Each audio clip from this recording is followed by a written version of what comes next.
तुम यहां क्या कर रहे हो? मैं ये देखने आया हूं कि मेरे बाबा करने क्या जा रहे थे।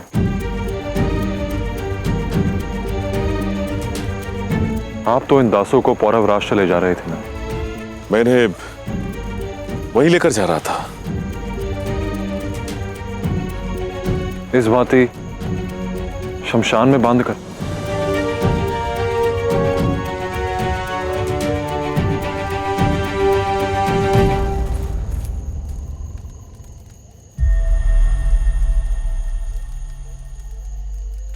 ऐसा मत कीजिए बाबा। ये वो सीख नहीं जो आपने मुझे दी है। आपने शत्रुओं का नाश करना सिखाया है, निर्दोषों की हत्या करना नहीं।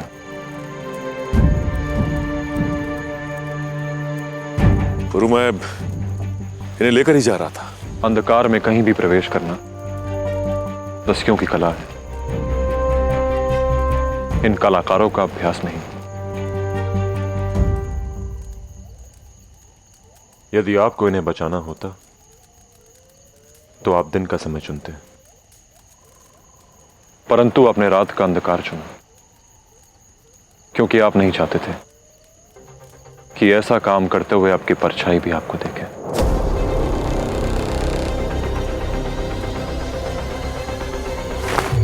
गुरु, मैं केवल अपना कर्तव्य पूर्ण कर रहा हूं। मुझे रोकने का प्रयास मत करो। मैं नहीं, आपको रोकेगा आपका अंतर्मन।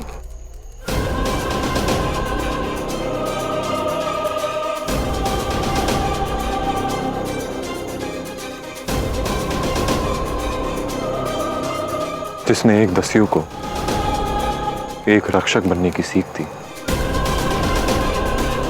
वो इन दासों का भक्षक नहीं बन सकता।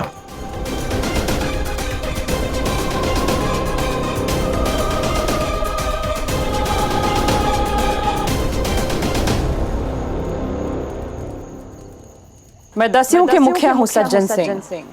अगर रानी का आदेश मानना है तो शस्त्र सामने है। यह धर्म है, अधर्म है। जितना मैंने जाना है, एक सेनापति का धर्म केवल आज्ञा का पालन करना है।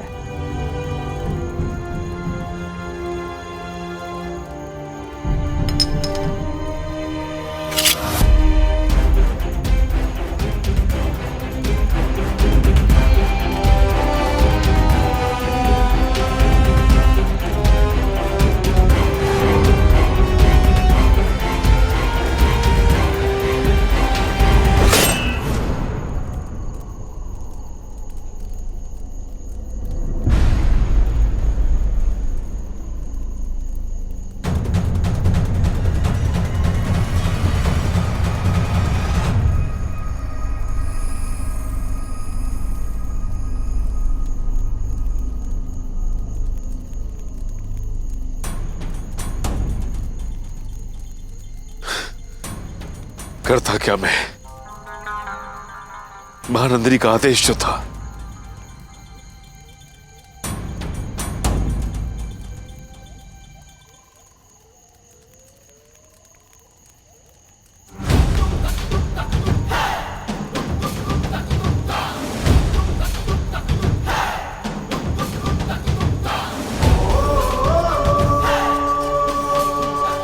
दस्यु रानी से बात मैं करूंगा।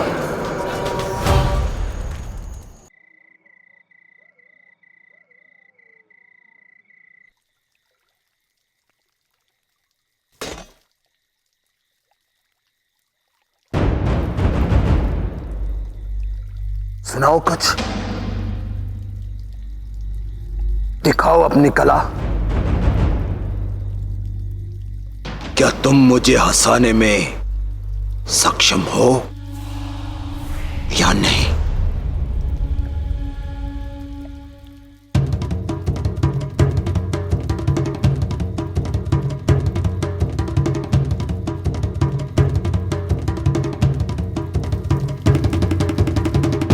आप कितने अच्छे हो।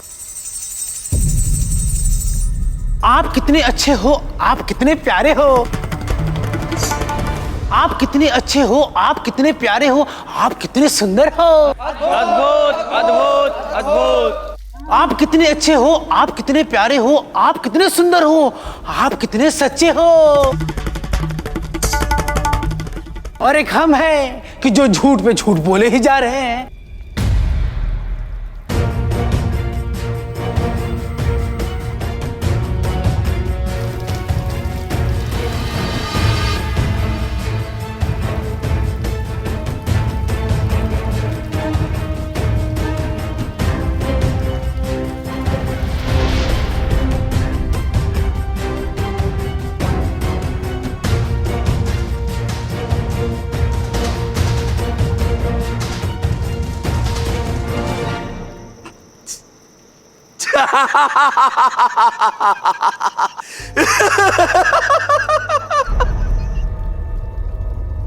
अद्भुत।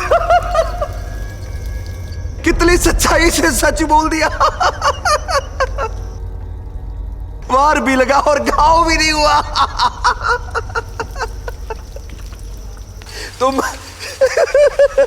तुम हमारे मनोरंजन के लिए नियुक्त किए जाते हो।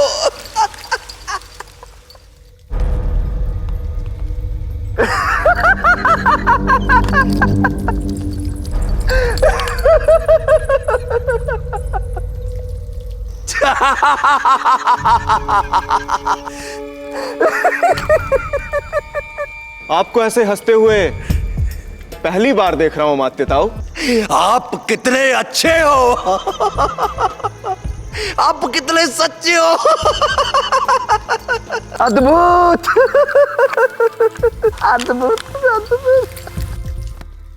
मनुष्य स्वस्थ रहे उसके लिए दो बातें आवश्यक है कनिष्ठ, हंसी का आना और शत्रु का जाना। और उन दासों का क्या हुआ? अब हमें उन दासों को ढूंढना ही नहीं पड़ेगा मात्य ताऊ।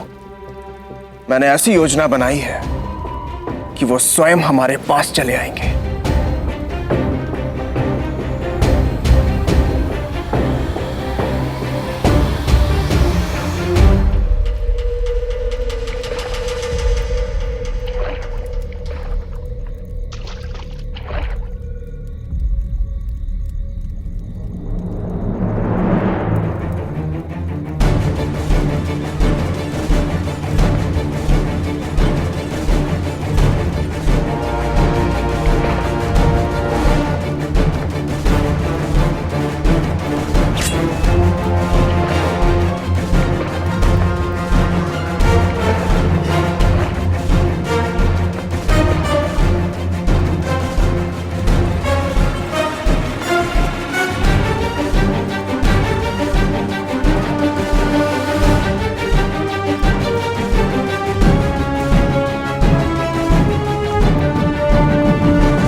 सज्जन सिंह, दस्युराज और दस्युरानी के आदेश के विरुद्ध जाकर तुमने अपराध किया है।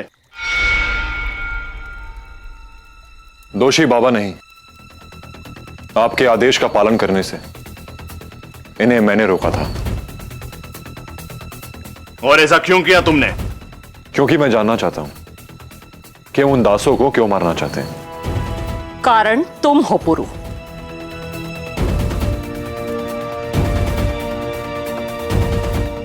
क्योंकि तुम समझ नहीं पाए कि दस्यु संसार के नियम क्या है और कार्यशैली क्या। दस्यु हैं हम, हवा में कहां से प्रकट होते और कब लूटकर कहां चले जाते हैं कोई नहीं जानता, और इसीलिए आज तक सुरक्षित हैं। क्योंकि किसी को हमारे निवास स्थल के विषय में ज्ञात नहीं, किसी के पास हमारे कदमों के चिन्ह नहीं। और तुम्हें क्या लगा था पौरव राष्ट्र पहुंचने पर इनका स्वागत किया जाता? नहीं, फिर से बंदी बनाकर फारस भेज दिया जाता और उससे पहले दस्यु लोक का मार्ग जाना जाता। फिर दस्युओं के साथ क्या होता तुम समझ सकते हो।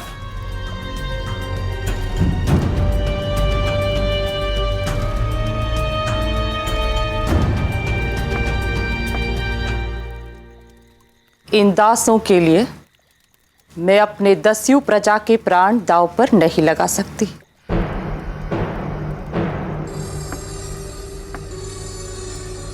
दस्यु रानी हूं मैं, सारे दस्युओं की रक्षा मेरा उत्तरदायित्व है। और अपने उत्तरदायित्व के लिए मैं एक बार क्या 100 बार ऐसे दासों की हत्या का आदेश दूंगी। उचित कहा आपने। भूल थी मेरी जो उन दासों को यहां लाया और सभी दस्यु के प्राण संकट में डाले। भूल थी मेरी जो अपना यह काम अधूरा छोड़ दिया। पर अब यह काम पूरा होगा। मैं उन सभी दासों को पौरव राष्ट्र ले जाऊंगा, अकेले।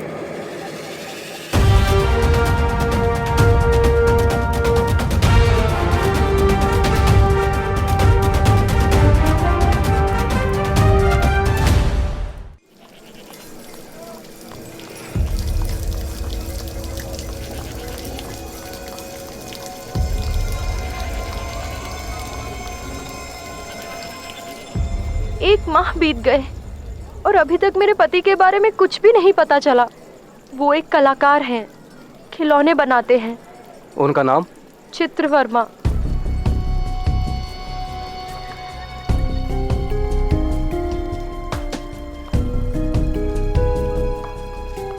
आपकी चिंता हमारी चिंता है। अब जब तक आपके पति नहीं मिल जाते, आप यहां राजमहल में रहेंगी।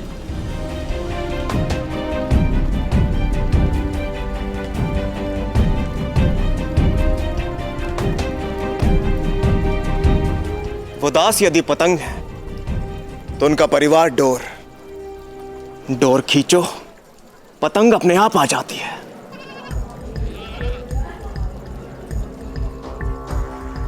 इन्हें तुरंत वापस भेज दो। पर क्यों? क्योंकि यदि उन दासों को ज्ञात हुआ कि उनका परिवार महल में है तो वो कभी वापस नहीं लौटेंगे। और मोह में पड़कर यहां आ भी गए तो महाराज बमनी को सत्य का ज्ञान हो जाएगा।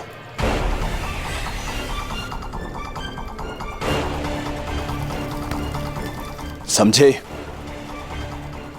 तुम अपनी बुद्धि को ढील दो।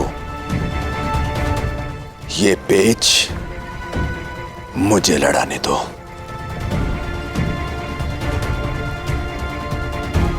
और अब वो करो जो मैं कहता हूं।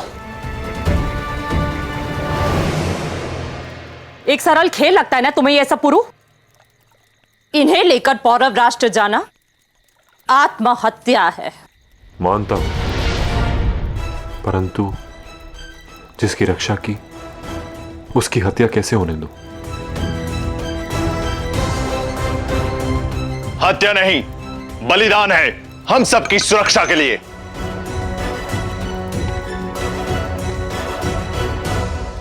क्षमा चाहता हूं महाराज, मैं आप सबके सामने बड़ा हुआ हूं, परंतु आज तक आप में से किसी को भी संकट के भय से किसी के प्राण लेते हुए नहीं देखा मैंने। और भय किस बात से नहीं है हमें? वन में रहते हैं तो इस बात का डर कि कहीं सांप ना काट ले, या इस बात का कि कोई जंगली जानवर हमारा शिकार न कर बैठे। तो क्या हम वन को ही जला देते हैं? दस्यु हैं हम, संकट हमारे साथ चलता है और साथ चलता है हमारा आत्मसम्मान। इसलिए मैं पुरु से सहमत हूं मां कि हमें इन्हें नहीं मारना चाहिए।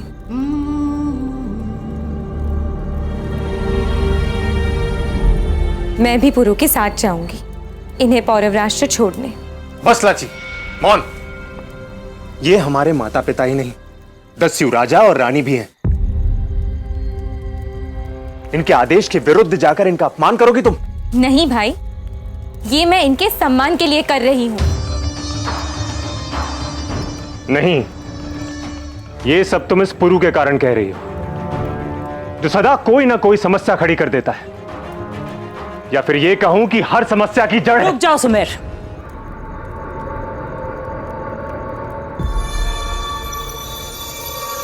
पुरु ने जो किया वो ठीक किया।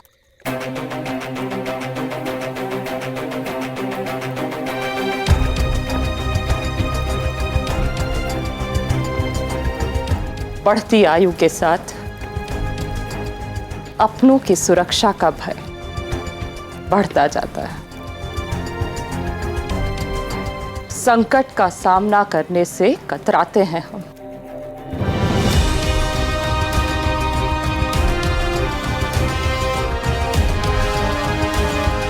अब समय आ गया है कि उत्तरदायित्व अगली पीढ़ी को सौंप दिया जाए।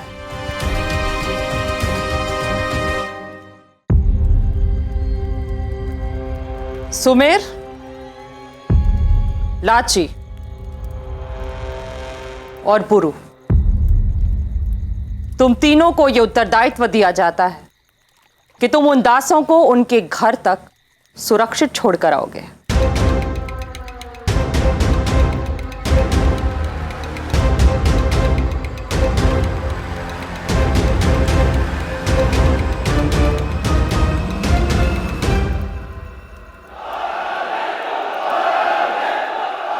मैं रिपुदमन हूं, मैं रिपुदमन हूं। पौरव राज्य के भले के लिए इसकी कोख में पल रहे बोले की हत्या करना आवश्यक है।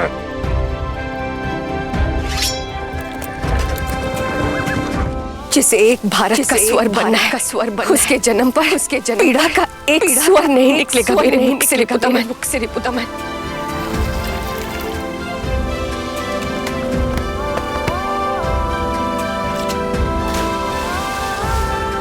तुम शिशु नहीं, स्वप्न हो, महारानी अनसुईया का स्वप्न। और नियति ने तुम्हें योद्धा चुना है, और मैं ये सुनिश्चित कि तुम अपनी नियति तक पहुंचो।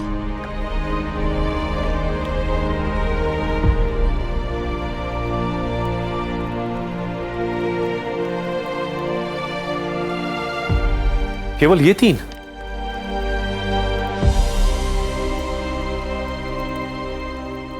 इन्हें उन दासों को छोड़ने जाना है सज्जन सिंह, आक्रमण करने नहीं। जितनी संख्या बढ़ेगी उतनी समस्या भी। चोरों के भांति जाना है और उसी प्रकार लौट कर आना है। मेरा मत है कि हमें पुरु को वहां नहीं भेजना चाहिए। परंतु बाबा, सुना तुमने क्या कहा महारानी ने? चोरों की भांति जाना है और चोरों की भांति आना है। और तुम आवेश में अपना संयम खो बैठते हो। बाबा मैं तो बस